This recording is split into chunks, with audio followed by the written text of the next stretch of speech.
নাজবুস সাকিব আপনি লিখেছেন, অসুস্থ অবস্থায় রুচিহীনতার জন্য খাদ্য অপচয় বা নষ্ট হলে গুনাহ হবে কিনা। না, এটা তো একটা বিশেষ কারণ, কিন্তু যেটি না খাওয়া হলো, নষ্ট হলো, সেটা অন্য কাউকে, অন্তত পশু পাখিকে খাওয়ানোর চেষ্টা করবেন একদম ময়লার মধ্যে না ফেলে। তানজিম আখতার আপনি লিখেছেন, শ্বশুর শাশুড়ি ননদ তাদের কারো কথা বা আচরণে কষ্ট পেয়ে যদি আমি আমার স্বামীকে বলি তাহলে কি গীবত হবে? ননদ, শ্বশুর শাশুড়ি বা যা, তারা কেউ যদি আপনাকে কষ্ট দেয়, আপনার প্রতি অত্যাচার করে, অবিচার করে, আপনার স্বামীকে আপনি সেটা অবশ্যই বলতে পারেন। বিশেষ করে তার জানার প্রয়োজন আছে, তিনি এটার বিহিত করতে পারেন এবং এটি তার জানার মাধ্যমে তার পদক্ষেপ তিনি নির্ভর করতে পারবেন, প্রকৃত অবস্থা তিনি জানতে পারবেন। সেই হিসাবে আপনি তার কাছে অবশ্যই বলতে পারেন।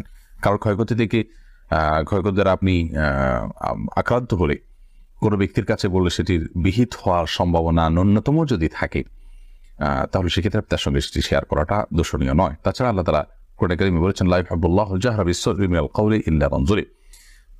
কেউ মন্দ কোনো কিছুকে প্রকাশ করে বেড়াক, এটা আল্লাহ তাআলা পছন্দ করে না। তবে কেউ জুলুমের শিকার হলে তার অধিকার রয়েছে সে বিষয়ে মাজলুম হিসেবে জালেমের বিরুদ্ধে কথা বলা এবং মুখ খোলা। আদ্রিন আদিল আপনি লিখেছেন, ফরজ গোসলের সময় ওযু না করলে কি গোসল হবে? গোসল হয়ে যাবে। ওযু নিয়মতান্ত্রিক ওযু না করেও যদি আপনি কুলি করেন, নাকে পানি দেন, গড় গড় করে কুলি করেন এবং পুরো শরীর ধৌত করেন যাতে মানে ওযুর কাজ হয়ে যায়, এরকম করলে আপনার গোসল হয়ে যাবে। কিন্তু সুন্নাত হলো শুরুতে ওযু করে তারপরে গোসল করা। তো সেক্ষেত্রে সুন্নাতটা তরক হবে, কিন্তু গোসল হয়ে যাবে। এরপরে ফাহিম আহমেদ বিন ফাইজু আপনি লিখেছেন, যদি কেউ কোরআন শরীফ ধরে মিথ্যা কথা বলে তাহলে তার কাফারা কি?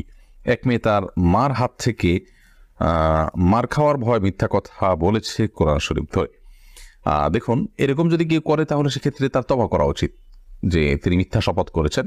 কোনো মিথ্যা কথায় আল্লাহ তাআলার নামকে সেখানে নিয়ে আসা, আল্লাহ তাআলাকে সাক্ষী রাখা, এটা পক্ষান্তরে নিজের মিথ্যার সপক্ষে আল্লাহ তাআলাকে ইউজ করার মতো। বিষয়টি অত্যন্ত জঘন্য। এই জন্য মিথ্যা শপথ করা এই অপরাধের কারণে তার তওবা করা উচিত আল্লাহর কাছে লজ্জিত হয়ে। এবং মার খাওয়া মায়ের কাছে, সেটা তো আর কোনো শত্রুর কাছে মার খাওয়া নয়।